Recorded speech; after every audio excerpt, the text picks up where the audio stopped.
Welcome back, Terrifics, to your live, continuing official coverage of PhotoPlus Expo 2015. You are the Terrifics. You make BeTerrific special. Plenty of ways to reach out at BeTerrific TV on all social media. Connect at BeTerrific.com is our email. We love the feedback. Keep the positive feedback coming. And of course, you can join our Slack chat. Join us, you, and the rest of the Terrifics in 24-hour conversation. And when we will sneak your questions and comments on air. It is BeTerrific.com/Slack. Send us your name and email. We'll send you an invite. All right, this is an amazing show. It's at the Jacob K. Javits Center in New York City, and it is the largest photo imaging show in North America.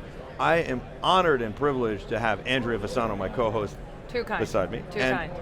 Well, I mean, it's just the truth. And the Terrifics love you.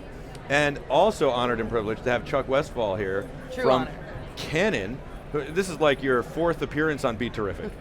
I enjoy every single moment of it. And the Terrifics love you as well. You guys have a lot going on, always, I guess. Yeah, and here at this show especially. Yeah.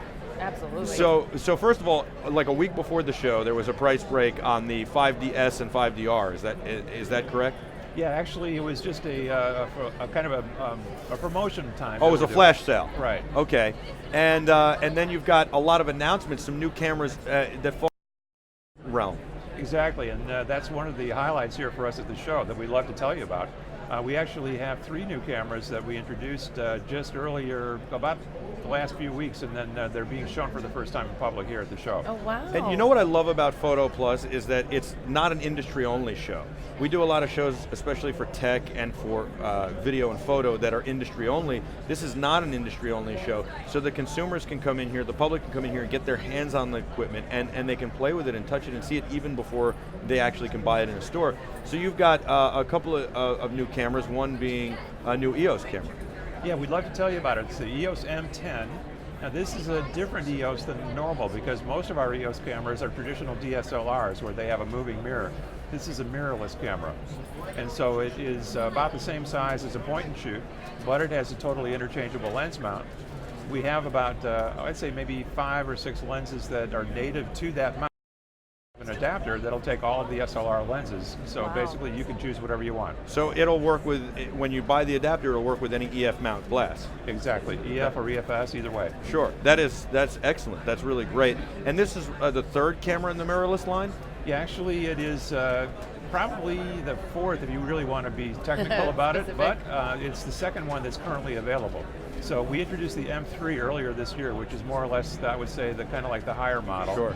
And the M10, which is the new one, just came in. It's designed to appeal more to entry-level users, people who are either stepping up from point and shoot, or also people who are maybe a little bit frustrated with their smartphones and would like to be able to get good image quality and at the same time keep a small form factor. What other features does it have? Is it Wi-Fi enabled? And can you is there anything else that would surprise us on the camera?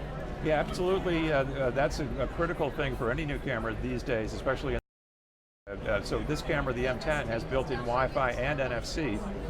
So it'll go directly into an Android device and also into our own accessory, which is called a Connect Station for immediate viewing of the images on television.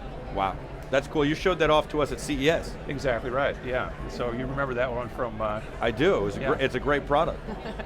Is that something that Canon plans? You know, you bringing out 3 new items, right, for PhotoPlus, and it is a consumer-based show. You know, consumer, it's public, open to the public.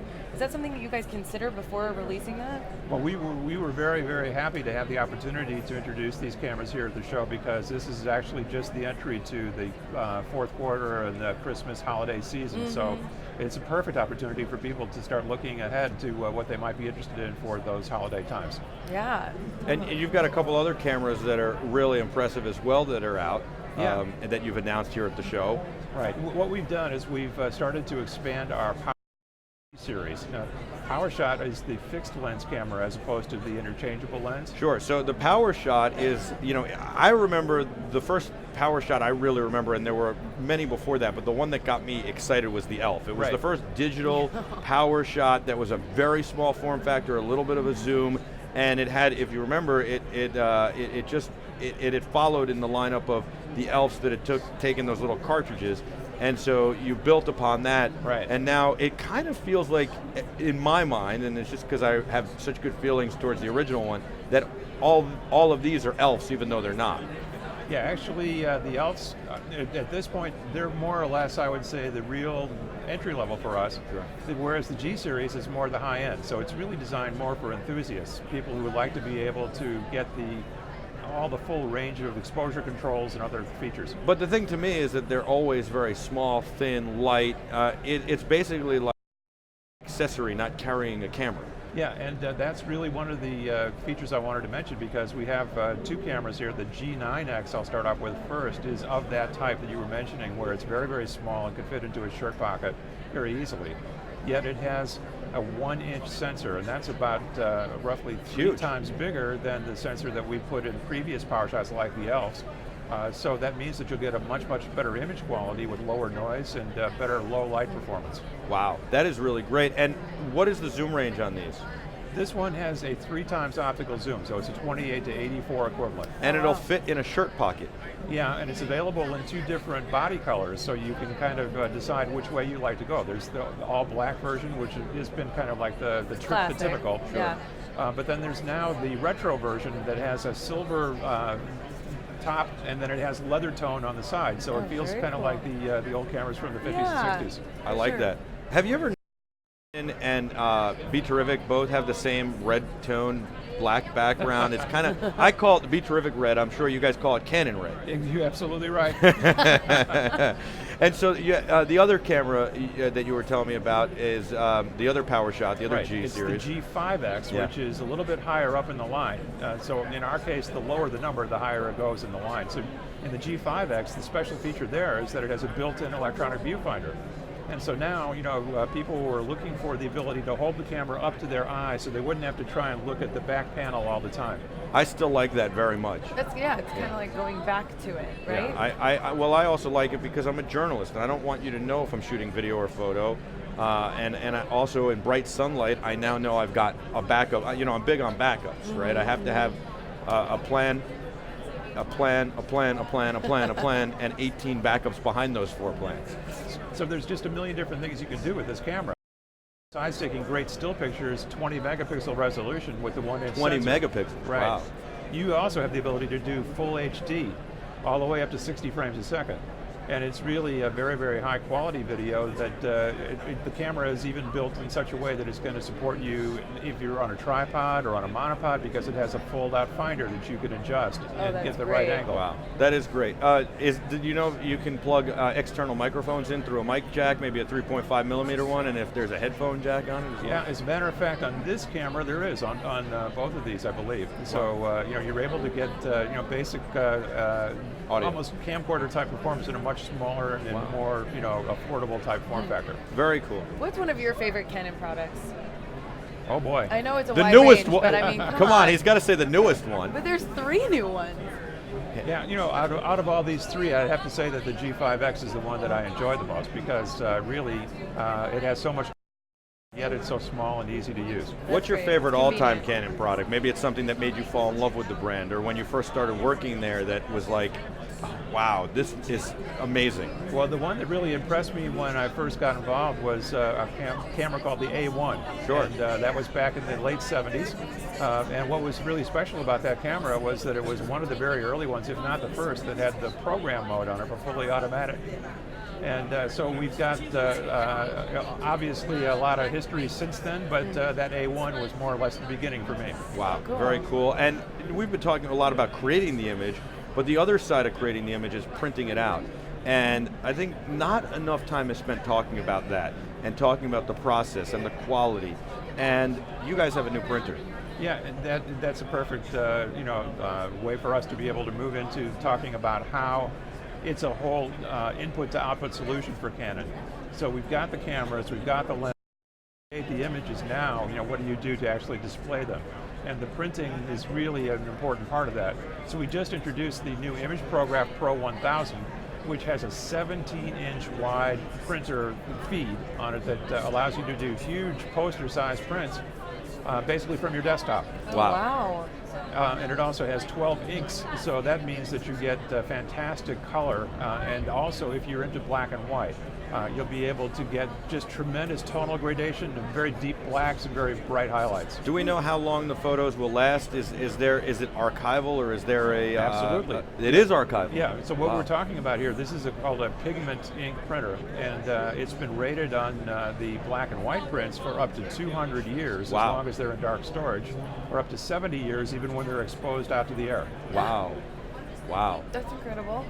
So this is a printer that is designed to appeal primarily to the advanced or professional. Basically anybody who's an enthusiast about their work is going to really see it to its full glory when it's printed on the Pro 1000. It's designed to get into the market at a retail price of about $12.99, which is actually very affordable. What about the DSLR market and the cinema series? Are there going to be any changes maybe coming up at NAB 2016, or are there going to be any announcements in between now and then? Well, of course, we can't be specific about what the plans are, but what I can tell you is that we're definitely pointing to shows like the NAB for really our best opportunity to introduce new professional video. I'm excited for it. I know that there have been some announcements, several months ago or a few months ago in Amsterdam at IBC, and I'm looking forward to seeing what's going to happen at NAB. I'm thinking maybe a new 5D. Well, we've got all sorts of opportunities, and I think that as we move to 2016, we're pretty excited about having a great show. What's going to happen with the 1DC? I like that camera a lot. 4K, and you can shoot beautiful stills. Well, I think that the way that the market is going right now, it's getting to the point where you really need to have a camera that can do everything. And so whereas in the case of the 1DX and the 1DC, we had to split it out, I would imagine, and I can't be absolutely certain, that in the future things are probably going to start coming back together where one camera can do everything. Now that's one of my biggest questions, because that is the way that it goes these days, especially if you're going to spend a lot of money on a camera. How do you compete? How does Canon compete with all of these other companies with the cameras that are maybe a little less than doing everything? Well, I think what you end up having to do is trying to find out what it is that the customer really wants, and making sure that you have a range of products to suit those needs, because there is a wide gamut. So, in our case, we go all the way from the Rebel series on the entry level all the way up to the 1DX and 1DC on the high end. Good range of different cameras to fit different needs. I thought that at first I wasn't a big fan of the 4K little camera. And I couldn't figure out where it fit, but now I really have come to like it. I've played with it. I think the next generation, hopefully in my mind, will have interchangeable lenses. I'll be able to take the lenses off, but I think that the film industry has found great use for that, and at the time, because it's a fixed lens camera, I said, oh, I don't know where this fits, when it was announced at NAB.